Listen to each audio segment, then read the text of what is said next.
Bonjour à tous les deux. Merci d'être avec nous. Bonjour. Bonjour Thomas, Merci de bonjour nous accueillir. Maxime. Alors, vous l'avez compris, le thème de Power Up cette année, c'est l'humain derrière l'entrepreneur.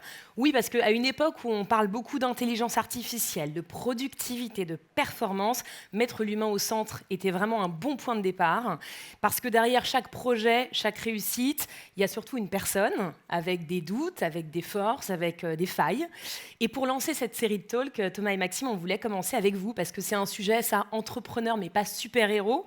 Comment se préserver quand on entreprend? C'est un sujet qui nous concerne toutes et tous. Alors, avant de commencer, de vous laisser vous présenter, j'aimerais que vous qui nous écoutez, vous puissiez nous dire quel est votre principal challenge pour entreprendre sur le long terme. Est-ce que c'est le sommeil? Est-ce que c'est la charge mentale? Est-ce que c'est le focus, la solitude, la priorisation? Je vous laisse à vos idées. On verra vos réponses au fur et à mesure. En attendant, Thomas Samut et Maxime Villalongue. Thomas, je vais te laisser te présenter et puis Maxime, tu poursuivras. Bien, bonjour à toutes et à tous. Merci de nous accueillir, Max et moi. Extrêmement ravi d'être en votre compagnie. Alors, je me présente rapidement, Thomas Samut, préparateur mental pour sportifs de haut niveau et aussi de CEO de grands comptes. Donc voilà, ma spécialité, en gros, dans la préparation mentale, ça a été d'être vraiment le premier à m'intéresser avant tout à l'individu plutôt qu'au sportif pour obtenir des résultats. À l'époque, ça a beaucoup fait rire en disant mais qu'est-ce que le bien-être à avoir dans l'exigence du haut niveau. Et puis voilà, quasiment 20 années plus tard, avec toutes les personnes avec qui on a travaillé avec les sportifs de haut niveau, on a obtenu plus de 200 médailles internationales. Voilà, en gros. Et puis Thomas, tu es très modeste parce que tu vas nous en parler au travers d'anecdotes, mais pour n'en citer que quelques-uns, nos fiertés nationales, Laurent Manodou, Léon Marchand, et pas que, mais c'est quand même un palmarès assez sympa, même si évidemment il y a autre chose derrière le palmarès. Merci beaucoup. Merci. Maxime, est-ce que tu peux te présenter? Toi, tu es à la tête de HYROX France. Dis-nous ce que Tout à c'est. fait, merci. Bonjour à tous et merci de nous recevoir. Je m'appelle Max, j'ai 33 ans et je suis aujourd'hui à la tête de HYROX en France, discipline sportive qu'on a ramenée il y a 2 ans en France. J'ai un passif de sportif au haut niveau dans le rugby, j'ai fait 20 ans de rugby au Stade Français et puis au Racing. C'est suite à un accident de rugby en 2017. Accident, commotion cérébrale, que j'ai dû arrêter ma carrière. Donc si aujourd'hui je fourche un peu quand je parle, ne soyez pas inquiets, j'en ai pas bu avant d'arriver, les quelques séquelles qui me restent. Donc je suis ravi d'être là et on va essayer de vous donner le maximum de tips, comme l'a dit Philippine, pour que vous ressortiez avec le max d'infos possibles et que vous n'ayez pas perdu votre temps. On est très heureux de vous avoir avec nous. Alors, vous voyez qu'il y a des mots qui apparaissent, charge mentale, gestion des priorités, discipline. C'est des sujets qu'on va aborder, mais là, comme ça, quand vous voyez ces mots rapidement, qu'est-ce que ça vous évoque? Max, Thomas, je te laisse boire, t'inquiète pas. Max? Ça m'évoque exactement les deux sphères, sportive et entrepreneuriale, qui sont en effet très liées, donc c'est le thème du jour, mais c'est en effet en accent sur les mots là, que l'on peut voir en surbrillance, qu'on peut réussir une carrière sportive et aussi qu'on peut réussir dans l'entrepreneuriat. Donc voilà, de base, c'est ça que ça m'évoque. Il y a aussi énergie, sommeil, motivation. Thomas? C'est des mots qu'on a tendance à avoir en tête depuis bien longtemps. Je pense que pas uniquement depuis qu'on se lance dans l'entrepreneuriat, depuis même qu'on va à l'école, depuis qu'il y a cette quête de résultats. Il faut être focus, il faut avoir de la discipline, toujours cette obligation un peu, des injonctions qu'on nous impose. Et moi, il y a un mot qui me parle beaucoup, et c'est le principal mot que j'utilise moi dans mes accompagnements, c'est l'énergie. Et je pense qu'on en parlera tout à l'heure. Et je trouve qu'on n'en parle pas suffisamment assez dans notre parcours, alors que nous sommes que énergie. Pour faire un mouvement, c'est de l'électricité, c'est de la chimie, et du coup de l'énergie. Mais ça, dans notre société, on a un peu du mal à en parler. On a hâte d'en savoir plus. C'est vrai qu'on est souvent dans le rationnel et on néglige parfois un petit peu cette partie-là. Alors, on l'a dit, et Philippine le rappelait en introduction, les parallèles entre sport de haut niveau et entrepreneuriat sont assez fréquents. On parle souvent de dire que c'est plutôt un marathon plutôt qu'un sprint. Quand on est dans l'entrepreneuriat, on comprend vite pourquoi. Quel parallèle vous faites entre les deux univers, vous qui les côtoyez, Maxime ? Absolument tous. Tous les ingrédients, tous les mots qu'on a pu voir sont ce qu'il faut absolument arriver à maîtriser si on veut performer, ne serait-ce que dans son sport, pardon, ou alors dans l'entreprise. Aussi la question, enfin, le mot que Thomas vient d'évoquer, l'énergie, et c'est comment cette énergie on la crée, comment cette énergie on la garde en nous et comment est-ce qu'on arrive à la maintenir tout au long d'une journée, tout au long d'une saison. Donc c'est en effet maîtrise de son sommeil, maîtrise de son alimentation, maîtrise de ses mouvements, de son corps. C'est des choses que nous, alors on le fait dans le sport depuis qu'on est tout petit, donc je vais vous le dire, le sport c'est l'école de la vie. Il faut faire du sport depuis toujours et c'est en ça que je pense qu'on a grandi et ça nous a posé des bases qui n'étaient pas forcément conscientes quand on les a vécues, mais des années plus tard, je me rends compte que tout ce que j'ai appris, en fait, cette rigueur, cette discipline, elle s'applique tout à fait dans la vie d'aujourd'hui, dans la vie de l'entreprise. Et du coup, l'avantage de l'avoir appris très tôt ne me fait pas forcément forcer ces traits-là, mais en effet, je vois que le parallèle est fort, et c'est aussi pour ça que j'arrive à me débrouiller dans ce que je fais, en appliquant ces concepts-là. Et je pense que Thomas rebondira sur ce que tu dis, mais notamment le sport forge aussi le mental. Et c'est intéressant, notamment la notion de long terme. Comment est-ce que forger son mental sur le long terme, ça permet aussi finalement d'être plus résilient, parce que tu vas nous en parler au travers des personnes que tu as accompagnées. Mais j'aime bien cette phrase qui dit « on met 10 ans à réussir du jour au lendemain ». Parce qu'on voit souvent les effets de la réussite, mais tout ce qu'il y a en dessous, notamment qui repose sur pas mal de mental, c'est moins évident. Quel rapport, quel lien parallèle tu fais, toi, entre les deux, Un lien qui est très ténu entre les deux, entre les sportifs de haut niveau et les entrepreneurs. Et moi, je vais vous parler de l'envers du décor, notamment des sportifs de haut niveau, où on a tendance à les voir uniquement au jeu, par exemple, quand ils réussissent et quand ils échouent. Donc on les voit sortir avec les gros muscles en se disant « Waouh !» Si j'étais comme eux, qu'est-ce que ma vie serait beaucoup plus simple pour atteindre des objectifs. La réalité, elle est tout autre.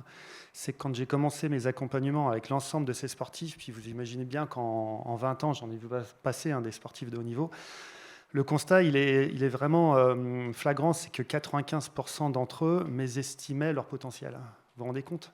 On ne se rend pas compte, hein. Et ça, c'est la réalité du terrain. 95% d'entre eux mésestiment leur potentiel. Pourtant, on a du mal, hein, quand on voit un Florent Manodou. La réalité est tout autre. Et avant d'être des sportifs de haut niveau, ce sont avant tout des individus comme vous, comme moi. Donc si eux, à 95%, mésestiment leur potentiel, nous aussi, en tant qu'entrepreneurs, et c'est le constat que je fais, moi, depuis le temps que je m'intéresse et j'accompagne aussi les entrepreneurs, nous manquons aussi de confiance en nous quelque part, où on mésestime plutôt notre potentiel. Ça, c'est directement en lien avec notre culture, avec notre éducation. Donc on a tendance à voir un peu nos prétendus manques et on calque un peu notre modèle là-dessus.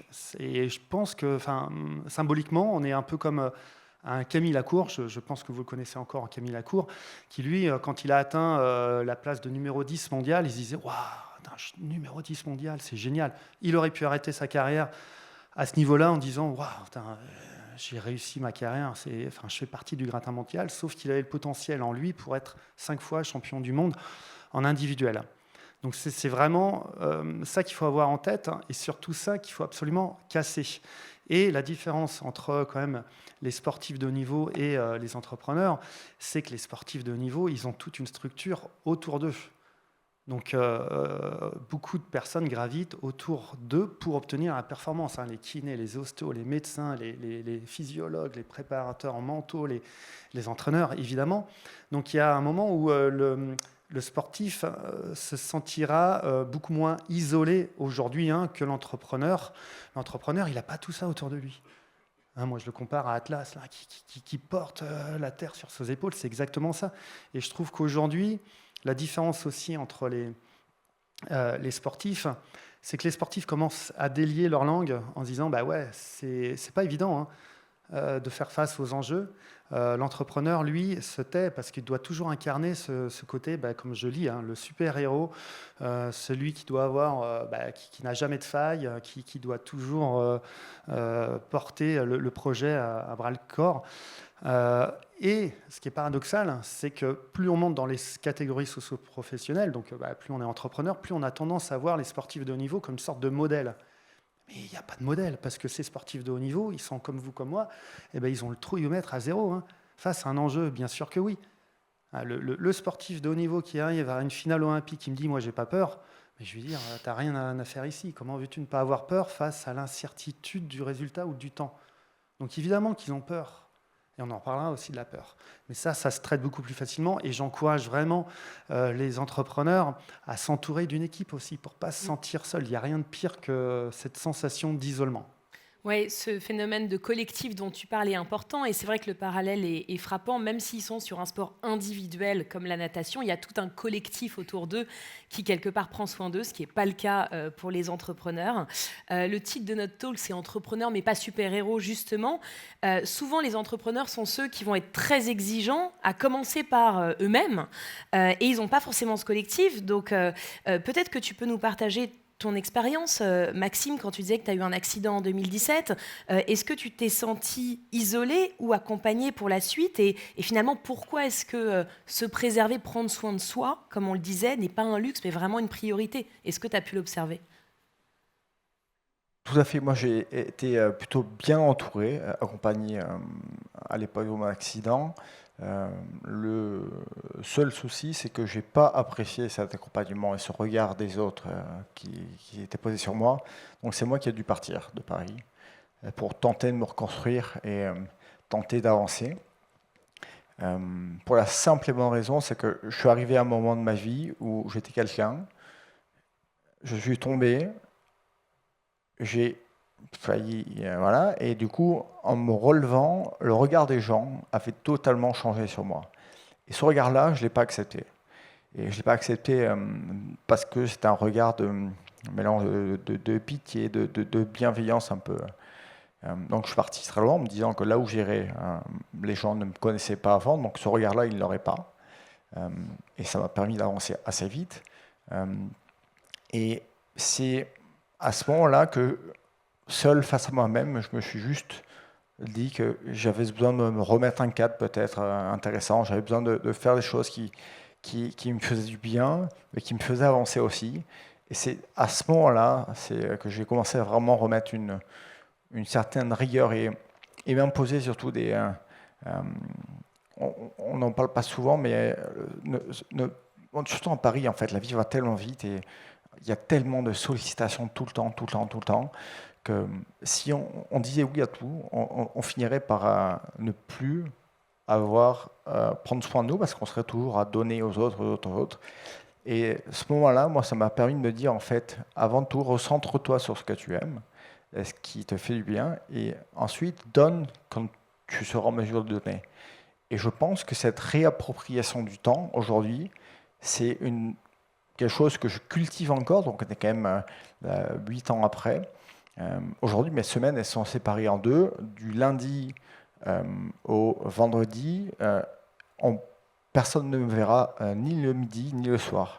Je fais ce que j'ai à faire, je me lève tôt, je fais mon sport, je vais au travail, je fais tout pour que ça aille bien. Et une fois que j'ai ça, j'ai la satisfaction d'avoir réussi quelque chose dans ma semaine.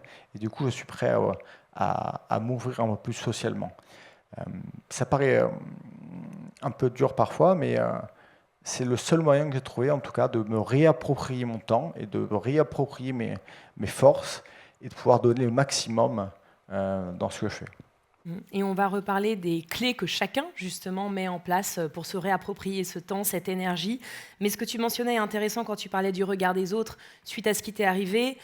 Dans une toute autre mesure, bien sûr, j'imagine que quand, Thomas, les sportifs sont au top, bon, bah, évidemment, en termes d'estime de soi, quoique à voir, hein, ça peut être plus facile, mais évidemment, après, quand les médailles sont plus forcément au rendez-vous, j'imagine que tu travailles à comment les accompagner sur le regard qu'ils ont sur eux-mêmes. Et pour les entrepreneurs qui tous les jours n'arrivent pas à boucler leur trésorerie, qui ferment des entreprises, qui essayent de lever des fonds, ça arrive aussi, ça fait partie du quotidien des entrepreneurs. Donc ça va être intéressant de vous entendre. On a réfléchi à 4 aspects clés qu'on aimerait creuser avec vous. Le premier, c'est le mindset positif. Ensuite, c'est la notion de repos productif, les deux peuvent aller ensemble, la concentration, et puis, on l'a un petit peu évoqué, mais l'accueil et la gestion de sa propre vulnérabilité, de ses échecs, de ses difficultés. On aimerait vous entendre pour que vous puissiez nous donner des exemples, des anecdotes, et puis bien sûr des clés.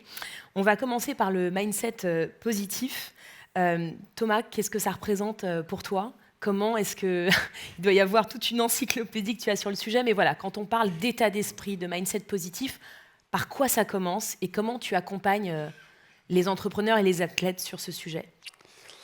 Alors, le mindset positif, c'est quand même une notion qui est relativement récente. On ne se préoccupait pas de ça il y a encore quelques années. Pour moi, c'est vraiment très profond. C'est qu'on ne se rend pas compte, il y a énormément, mais vraiment, quand je dis énormément, énormément de sportifs de haut niveau qui font leur sport pour de mauvaises raisons. En se disant, bah, tiens, en gagnant une médaille, ça va me conférer le droit de m'apprécier. Et pour les entrepreneurs, c'est exactement la même chose. Donc souvent, c'est une quête du résultat. Le résultat va me donner une estime ou pas de moi. Et en fait, c'est sans fin. Parce que, comme tu disais, quand on obtient une médaille, c'est génial, wow, ma vie est rose, wow, les feux des projecteurs sont braqués sur moi. J'ai l'impression d'être quelqu'un de bien. Mais si ça part, qu'est-ce qui va se passer ? Donc toujours à la recherche, toujours plus. Ce qui fait qu'à un moment donné, sans s'en rendre compte, on ne recherche plus l'exigence personnelle, mais la recherche de la perfection. Et on se dit, bah, plus j'aurai de chance d'être parfait, de tout maîtriser, plus j'aurai de chance d'être au sommet. Exactement la même chose que la très grande majorité aussi des dirigeants que j'accompagne. Et ça, c'est vraiment le piège. C'est le piège, à un moment donné, de rechercher quelque chose d'inaccessible comme la perfection, de, quelque part, à un moment, de nous robotiser, malgré nous. Et on se dit, bah ouais, le robot, il cartonne toujours. Mais le but, c'est justement de ne pas se voir comme un robot, parce que c'est un leurre, en fait. C'est souvent la recherche du côté humain qui nous transcende. Mais ça, on en reparlera peut-être tout à l'heure. Et en fait, pour moi, le meilleur des mindsets, hein, ça concerne que moi, c'est ce qu'on nous apprend pas, malheureusement, depuis qu'on est tout petit. Parce que depuis qu'on est tout petit, bah, dans le sport, à l'école ou en entreprise, c'est toujours le résultat qui prévaut. L'idée, c'est enfin avoir des personnes en face de nous. Et moi, mon rôle, c'est de leur donner, en fait, de provoquer en fait, cet amour inconditionnel. Alors, ce sont des mots un peu, l'amour inconditionnel, dans une société de plus en plus individualisée. C'est un peu galvaudé, où on se dit, mais qu'est-ce que ça va voir là-dedans ? Et je vous garantis qu'à chaque fois que les sportifs, ou même les entrepreneurs, ont appris à s'aimer sans dépendre de résultats, mais c'est là où les résultats ont été les plus magnifiques. Ça s'applaudit, je suis d'accord. Merci. Et c'est ce que l'éducation devrait nous apprendre, hein, mais bon, malheureusement, ce n'est pas encore le cas. Ce que tu dis, en fait, ça touche vraiment à cette différence entre la motivation qu'on appelle extrinsèque, donc extérieure, et tu as raison de parler d'école, parce que dès l'école, on est gratifié par des bonnes notes, ou alors par des mauvaises notes. Après, on recherche la reconnaissance peut-être au travers d'un salaire, évidemment par la notoriété sur les réseaux sociaux. Et quand tout ça disparaît, bah, qu'est-ce qui reste si tu n'as pas nourri, c'est ce que tu dis, cet amour inconditionnel, en tous les cas, cette source de motivation intrinsèque qui est beaucoup plus durable. Maxime, sur l'état d'esprit positif, je sais que c'est aussi très important pour toi. Comment toi, tu cultives ça ? Comment tu as fait quand tu es tombé pour retrouver et cultiver ce mindset positif ? Je pense, et j'ai eu ça m'est venu récemment en écoutant un podcast, c'est peut-être de dédiaboliser la chute. Le fait de tomber, c'est pas grave. Et, et on va tous chuter depuis toujours. Et, euh, et une fois qu'on a dédiabolisé ça, ça va me donner le sentiment que on va pouvoir être plus à l'aise pour tenter, parce que finalement tomber, c'est pas très grave.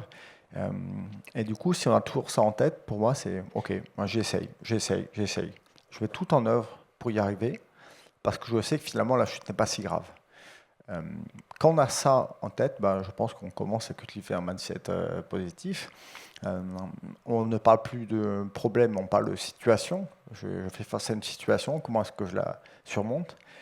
Euh, et pour revenir à ce que tu disais, en effet, c'est pas quelque chose qu'on peut apprendre, mais c'est quelque chose qu'on cultive depuis toujours. Et en fait, je pense que le sport, je parle de mon exemple encore, mais le sport en général, donc le sport collectif, même tout sport qui implique un match toutes les semaines, on fait un sport, souvent le dimanche on a un match, on a combat, peu importe. Euh, Toutes les semaines, on est confronté à la victoire ou à la défaite. Donc, si ça se trouve, tous les week-ends, on veut perdre. Donc, quand on fait ça depuis qu'on a 8-10 ans, qu'on fait du sport, et qu'on perd ou on gagne toutes les semaines, bien, on commence à comprendre que finalement, l'échec est possible, mais ce n'est pas après une défaite le dimanche que je m'arrête. Ok, qu'est-ce que je fais le lundi pour regagner le week-end d'après? Pour moi, c'est exactement comme ça que toutes les situations auxquelles on fait face, euh, on doit les réfléchir. Et, euh, et ouais, voilà, j'ai pensé à ça récemment. Ça me parle dédiaboliser la chute et l'échec, comme tu le disais. Je ne sais pas si c'est culturel ou pas, mais j'ai un peu l'impression qu'en France, l'échec, c'est ce point final, alors quand même que dans d'autres cultures et pays, c'est pas un point final, c'est plus une virgule. C'est un peu et la phrase, elle continue après la virgule. Donc c'est un peu une étape, et c'est ce que tu disais finalement, Maxime. Si tu vois ça de jour en jour, tu chutes ou tu réussis, et après tu recommences, on peut être ambitieux et dédiaboliser l'échec, parce que c'est ce qui va nous permettre de recommencer, de retenter, de continuer. Euh, En ce moment, j'ai l'impression, en tout cas, qu'il y a cette culture de, avant d'être dans la culture, je montre ce que je réussis, on montrait rarement ce que l'on échouait. Et en ce moment, il y a cette culture de j'ai échoué, je le montre sur les réseaux, notamment je le vois dans le sport ou sur LinkedIn. Alors là, c'est le concours général. Euh, Parfois, c'est de la fausse modestie et on le voit assez vite. Mais en tout cas, sur ce point-là, j'ai l'impression qu'en tout cas, même si certains n'arrivent pas à le faire de façon cohérente et pertinente, il y a cette introduction dans la société, dans les mœurs, que l'échec est une solution. On est dans l'entre-deux, je pense, et on va y arriver un jour à le comprendre, l'analyser et nous permettre de le transformer en force. Mais en tout cas, j'ai l'impression que ça rentre un peu plus dans les esprits et on en parle un peu plus. Oui, je suis d'accord avec toi. Les lignes bougent et ça se démocratise de plus en plus et c'est tant mieux. J'aimerais qu'on parle maintenant avec vous de repos productif. C'est vrai que tu parlais tout à l'heure, Thomas, du syndrome de l'Atlas qui porte tout sur ses épaules. Les créateurs d'entreprises, notamment quand c'est des entreprises assez jeunes ou du moins où il y a peu de salariés, c'est vrai qu'on peut avoir l'impression que quand on s'arrête, finalement, tout s'arrête puisqu'on est le propre carburant de l'entreprise. Le parallèle, évidemment, avec le sport, on sait que dans le sport, la récupération est juste essentielle. L'entrepreneur, lui, apprendre à s'arrêter, à se reposer, ça peut être très, très compliqué. Est-ce que tu l'observes et comment tu comprends cette notion de repos productif ? Alors, le repos productif, pour moi, c'est aussi le conditionnement dans lequel on est au quotidien. Parce que si, encore une fois, la grande majorité des sportifs ou des entrepreneurs ont comme levier, le moteur premier, la peur de mal faire, la peur de ne pas être à l'auteur, la peur d'échouer, comme dit Max.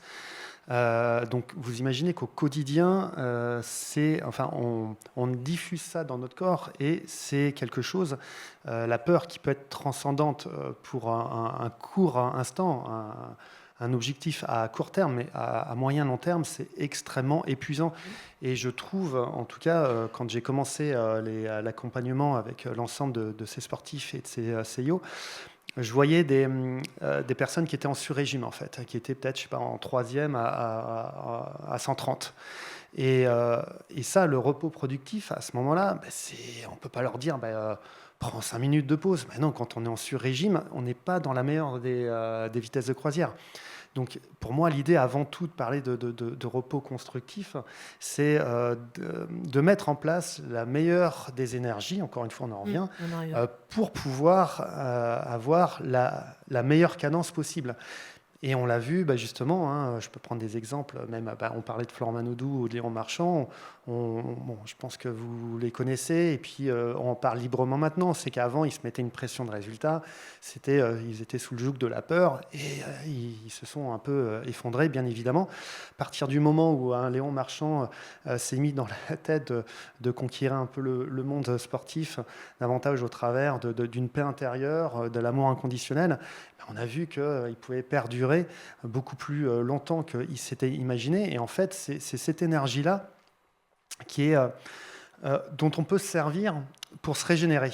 Quand on a la bonne énergie, c'est un truc de dingue. Je pense que tu l'as vécu. Mais on se dit, mais non, je pourrais continuer des heures et des heures. Et quand on a la mauvaise énergie, on se dit, mais putain, je suis cuit, qu'est-ce qui se passe hier, j'étais bien, etc. Donc déjà, c'est choisir quelle est, au fond de soi, la meilleure énergie pour soi. Donc, il y en a qui sont dans la paix intérieure, dans l'exigence personnelle, dans le plaisir, etc. etc. Donc, c'est à vous de déterminer quelle est la meilleure énergie selon vous. Comme on est tous différents et tous uniques, il y a une seule stratégie de réussite par personne. Donc, encore faut-il la connaître, mais c'est assez simple. Moi, j'ai rien inventé. Tout ce que je fais avec les sportifs ou les CIO, c'est extrêmement simple. C'est pour ça que c'est efficace. Et une fois qu'on a justement la bonne énergie au bon endroit, à ce moment-là, déjà, ça change la vie. Franchement, ça change complètement. On a beaucoup plus d'énergie au quotidien.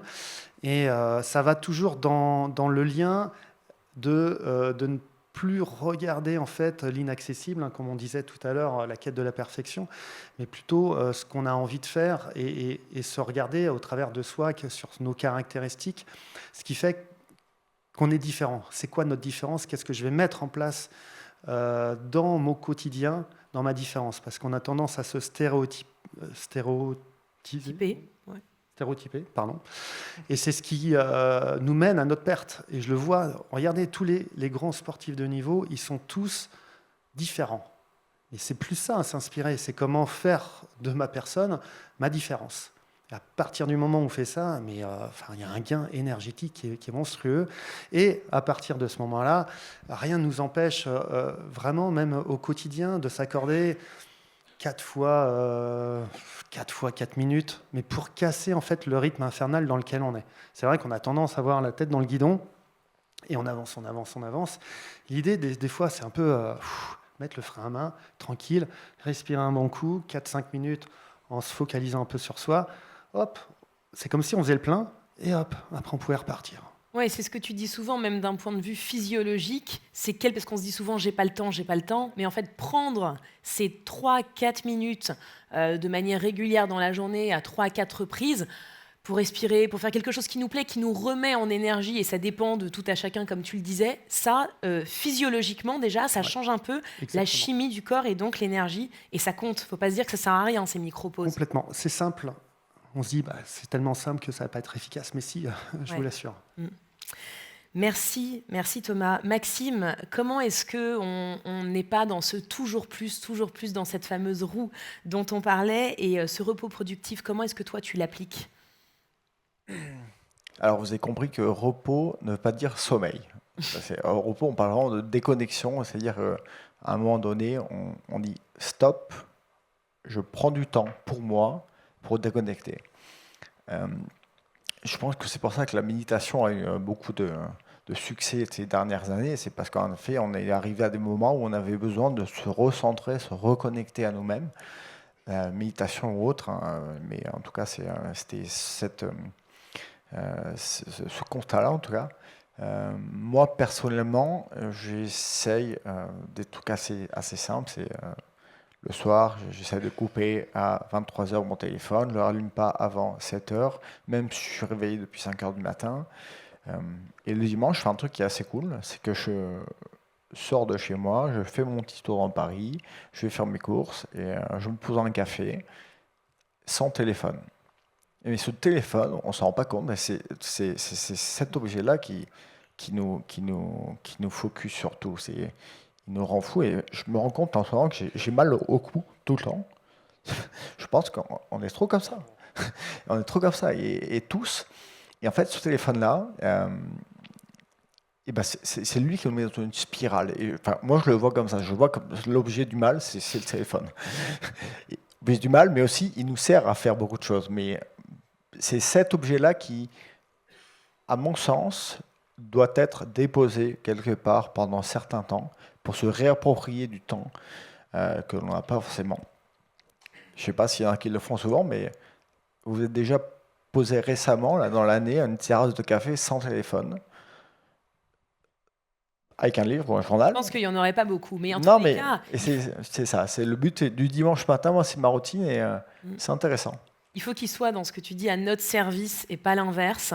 Alors toi, tu pars une matinée pour faire ça dans Paris et je trouve que c'est top parce que c'est pas évident. Je pense qu'on n'a pas du tout l'habitude. Rien que de le mettre, à mon sens, chez soi dans une autre pièce et de partir dans son appartement, sa maison, sans son téléphone, c'est aussi une première étape avant de partir une demi-journée sans. Mais tu as raison, parce que c'est vrai que ça fait partie des repères qui nous permettent de mieux nous restaurer, mieux nous reposer.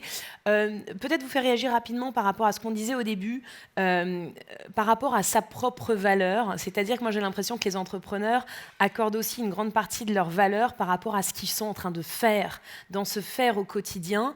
Et donc, s'autoriser à se reposer, quel que soit ce repos, bien sûr, c'est se dire j'ai de la valeur même quand je ne suis pas en train de produire, même quand je ne suis pas en train de répondre à des mails, à faire des présentations, à pitcher, etc. etc. Comment est-ce que, d'un point de vue psychologique, on arrive aussi à ça ? Tout simplement parce que c'est physiologique. Et qu'après un cycle d'entraînement ou après un gros travail en entreprise, le cerveau, le corps a simplement besoin en fait de récupérer nerveusement. Ça aussi, c'est une notion qu'on n'utilise pas trop. On parle de fatigue. Mais nous, ce qui nous concerne, sportifs et entrepreneurs, c'est une fatigue nerveuse. Et en fait, après une grosse charge comme ça de travail, le cerveau, le corps, ils ont besoin de récupérer pour décanter un peu tout ça, pour analyser, il faut juste laisser le temps au corps et à l'esprit d'assimiler tout ce qui a été fait. Et ensuite, une fois qu'on laisse le temps de faire son action, boum, sans s'en rendre compte, voilà, on a progressé parce qu'on a digéré toutes ces informations. C'est ni plus ni moins, enfin c'est hyper facile en fait, mais simplement, c'est comme dit Max, on a l'impression que c'est une perte de temps, alors que non, on gagne du temps à en prendre du temps, paradoxalement. Je voudrais qu'on parle avec vous du sujet de la concentration. On sait aussi qu'on est sursollicité par les téléphones, notamment Max, comme tu le disais, mais pas que, par les demandes, et qu'on se retrouve un petit peu en tant qu'entrepreneur en mode pompier, à devoir justement tout gérer en même temps, ce qui nous oblige à être en multitâche. On sait, les études montrent que c'est absolument pas efficace, ça peut même devenir addictif, et forcément on perd en concentration. Comment est-ce que, Max, toi, tu gères cet aspect de concentration ? Comment ça a évolué au fil de ton expérience ? J'ai la chance d'avoir le moment de la journée le matin. C'est ce moment-là où j'ai 2 heures le matin où je suis vraiment le plus efficace. Tu te lèves très tôt, donc. Je me lève assez tôt et c'est pas de téléphone. Et Paris dort, la société dort, donc j'ai pas de sollicitation, aucune. Je vois le soleil se lever, bon, pas en ce moment parce qu'il y a un décalé, mais l'idée c'est d'avoir trouvé un moment dans la journée où je sais que rien ne pourra me déranger. Et ça, c'est d'une pureté totale. Et la structuration de ma vie et tout ce qui s'y passe est anticipé et préparé dans ce moment-là. Et après, c'est une application, c'est de l'opérationnel. La journée, elle démarre, c'est opérationnel. On parle avec les équipes, je réfléchis, mais pas aussi profondément que ces moments-là. On le voit quand on part en vacances, alors je ne sais pas s'il y en a qui courent ici, mais parfois le run, la marche, la randonnée, on a souvent des idées qui apparaissent à ce moment-là, parce qu'on est vraiment confronté à rien, à part de la nature, à part du vide. Et ce vide, c'est le vide créatif, je ne sais plus comment dire, un truc comme ça. C'est un de mes profs qui m'a dit ça. À l'époque, quand on était au fond du bus pour aller à l'école, on n'avait rien d'autre à pas regarder par la fenêtre et réfléchir à ce qui se passait. Et j'ai toujours aimé ce qu'il avait dit, et c'est ce moment-là que j'essaie de recréer, ce vide, où il n'y a rien d'autre à faire à part penser, un peu flâner, préparer, penser à des choses. L'ennui créatif que tu mentionnes, qui arrive quand on court ou quand on est sous la douche, ça marche aussi avec l'image de quand tu es sous la douche, et qui permet, ce que tu dis, ça me fait penser à une phrase que j'avais entendue qui m'avait beaucoup parlé, c'est faire taire ces moments, toi, le matin très tôt, faire taire le brouhaha extérieur pour commencer à laisser émerger et écouter en fait son murmure intérieur. Je ne sais pas si c'est de l'intuition, sa créativité, ses idées. C'est pas évident, mais c'est vrai que c'est très intéressant de pouvoir le faire. Et d'autant plus ce matin, parce qu'on ne fait pas taire le brouhaha, puisque ça fait 8 heures, enfin 8 heures, Oui. ça fait la nuit qu'on dort, donc on se réveille totalement pur et vide de tout ce brouhaha. Donc Ouais. pour moi, c'est le meilleur moment de la journée. Et toi, Thomas, qu'est-ce que ça t'évoque sur la concentration? Et toi qui accompagnes aussi les sportifs, évidemment, sur ce sujet du focus. C'est, alors ça me fait doucement rire la concentration, parce que j'ai encore des exemples d'entraîneurs, par exemple en foot. Moi, je suis intervenu aussi avec le Stade Brestois quand on a fini 3e du championnat, et aussi à l'OGC, d'ailleurs on a terminé aussi 3e du championnat. J'entendais des entraîneurs qui demandaient à leurs joueurs pendant 95 minutes, mais concentre-toi, concentre-toi. Ok, super.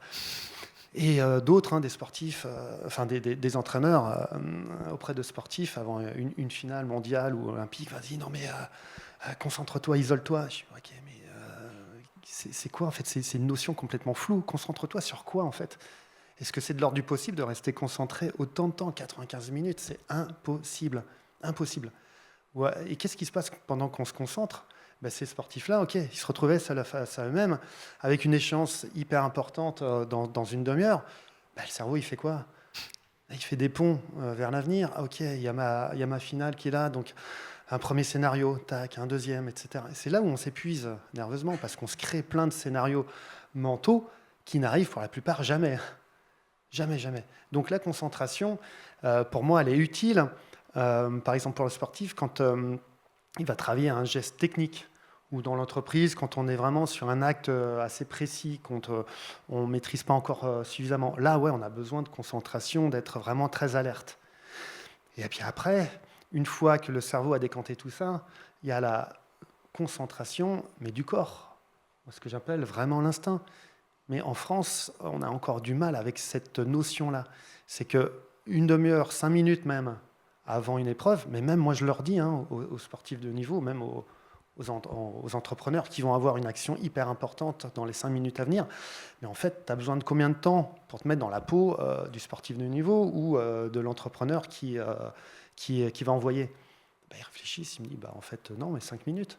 Alors à quoi ça sert de se concentrer en amont plus longtemps que 5 minutes? Et en gros, une fois qu'en fait, on a suffisamment travaillé l'intellect, laissons faire l'instinct, laissons faire le corps.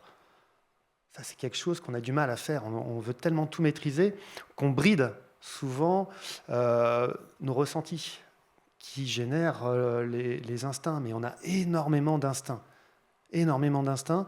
Sauf que, voilà, on est dans une société, comme tu le disais, Laura, qui est vachement orientée vers le cérébral. Donc, on ne laisse pas faire le corps. Et vous verrez, le corps, il sait faire à partir du moment où le cerveau a suffisamment réfléchi. Donc, franchement, testez. Après, vous viendrez me voir. Si je raconte des bêtises, vous aurez le droit de m'engueuler. Il n'y a aucun problème de ce côté-là. Mais donnez-vous le droit au moins de le faire. Et à chaque fois que, en tout cas, je le fais, et qui est bien sûr avec les sportifs qui sont d'accord, mais c'est génial de pouvoir laisser le corps s'exprimer. Et Thomas, qu'est-ce que tu conseillerais? Parce qu'on voyait tout à l'heure dans les réponses le mot charge mentale qui revenait beaucoup. Quand on est dans un tel état justement de charge mentale, de pression, de stress, que toute forme de concentration devient, tu vois, la tête est saturée, le cerveau est saturé. Dans ces moments-là, si tu avais un conseil à donner aux entrepreneurs, aux dirigeants, dirigeantes, ce serait quoi? Ce qu'on disait un peu tout à l'heure, c'est qu'on a tendance à se rassurer en maîtrisant tout. Parce que quelque part, c'est aussi notre conditionnement. On nous pousse tout le temps à faire mieux. Vous vous souvenez, la fameuse phrase « c'est bien, mais peut mieux faire ». C'est une phrase, c'est un retour, un commentaire qu'on a entendu. C'est certainement la phrase qu'on a entendue le plus à notre égard depuis qu'on est tout petit. Même si on a un 15 sur 20, il faudra obtenir un 16. Après le 16, le 17, machin. Donc quelque part, on est conditionné à atteindre le 20 sur 20 qui symbolise la perfection. Donc voilà, maintenant on se connaît bien, on sait très bien que la perfection n'existe pas. Malgré tout, ça reste ancré en nous. On est en fait dans un modèle, le modèle français, le modèle de réussite français repose sur l'atteinte de la perfection. C'est un truc de dingue quand même. Si j'ai 20 sur 20, ouais, j'aurai le sentiment de réussite. Si j'ai un 19, à un point près, j'avais mon 20 sur 20. C'est marqué. Franchement, c'est marqué. Donc, dès qu'on réfléchit, on va vouloir tout décortiquer pour avoir toutes les informations inimaginables. Et le seul... Alors moi, c'est pas mon truc de donner des conseils, mais j'ai plus parlé d'expérience. Et à partir du moment où on va à l'essentiel, ce qu'on considère comme l'essentiel, on élague en fait le surplus de questionnements qui nous empoisonnent la vie. Et en fait, le questionnement engendre encore plus de questionnements, et ce qui fait qu'à un moment donné, on se sent noyé dans la masse en se disant « mais j'y arriverai pas ». Alors que revenir à l'essentiel, moi j'ai tendance à dire l'important, moi je m'en fous royalement de l'important. Ce qui compte, c'est l'essentiel. Donc être capable de faire la distinction entre l'important et l'essentiel, mais ça c'est propre à chacun, et de rester focus sur l'essentiel. Et donc ça élague beaucoup de questions et on va droit au but. Et comme ça, je pense qu'on avance encore plus vite. Ouais, pour mieux s'ancrer, revenir à l'essentiel et faire la différence entre les deux. Dernière question on en a un petit peu parlé au tout début, mais voilà, l'entrepreneuriat, tout comme le sport, n'est pas un long fleuve tranquille. On trébuche, on chute, on tombe. Comment est-ce qu'on gère au quotidien? Parce qu'en parler après, c'est un peu ce que vous disiez, ça fait une belle histoire avec un obstacle, une happy end, et puis quelque chose à raconter. Mais quand on est un peu dans le creux de la vague, comment est-ce qu'on se sent seul et qu'on se sent un petit peu démuni et que l'estime de soi est peut-être aura des pâquerettes, comment est-ce qu'on fait pour accueillir cette vulnérabilité, pour gérer cet échec? Voilà. Max, quel serait ton conseil là-dessus?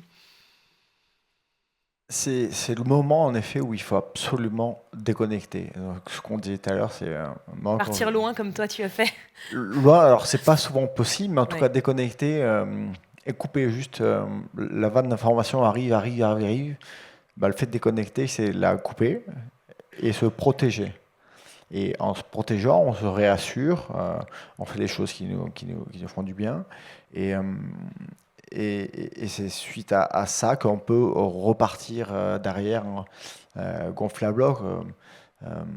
Voilà, c'est pour moi le conseil le plus pratico-pratique, ce serait vraiment de couper cette vanne-là, peut-être plus longtemps que prévu, tout en étant bien sûr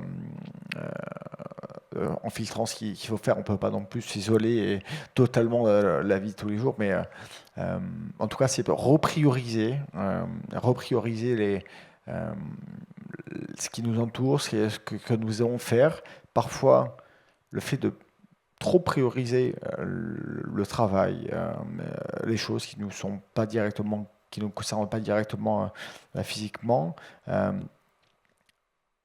Il suffit juste de remettre le curseur au bon endroit, se dire ok, là je reprends soin de moi, je garde ce que je fais, mais je repriorise un peu. C'est ce curseur-là à laquelle il faut jouer de temps en temps. Et quand tu parles de curseur, moi je vois aussi la temporalité, c'est-à-dire ne pas forcément voir un changement qu'on pourrait faire là-dessus comme définitif, mais se dire que pour un temps donné, je vais prioriser autre chose pour se préserver, pour éventuellement revenir à une phase après qui sera autre. Et ouais.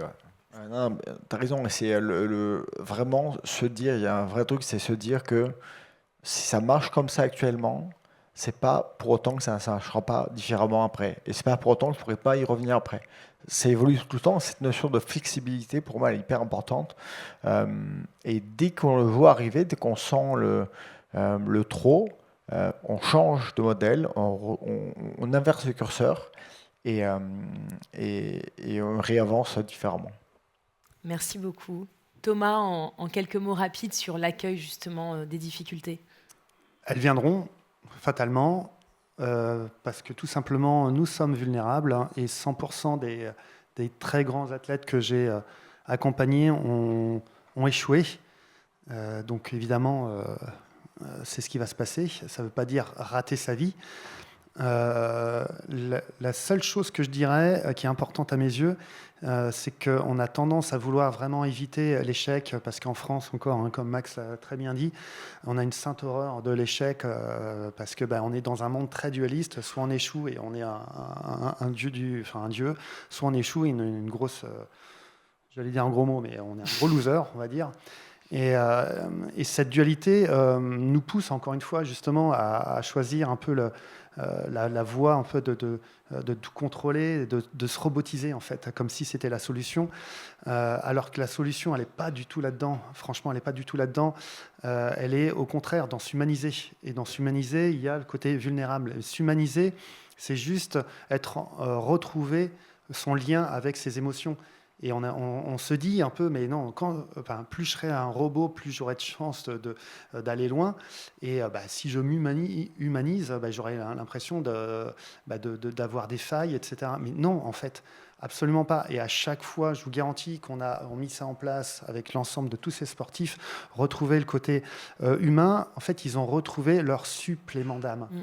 Leur supplément d'âme, ça, c'est des choses aussi auxquelles il n'y a pas d'UF, il n'y a pas de cours là-dessus, mais je vous garantis que celui ou celle qui a retrouvé son supplément d'âme, surtout après une période délicate, sera toujours meilleur que quelqu'un qui va être très bon en étant robotisé. Le robot, il est gris, il a perdu ses couleurs. Celle et celui qui retrouve en fait son côté humain retrouve son supplément d'âme, et c'est là où en fait tout est possible à ce moment-là. Donc c'est pas grave si on traverse des phases difficiles. Au contraire, c'est un moyen justement de garder le cap en disant non, soyons soi-même, soyons humains, humaines, s'il vous plaît.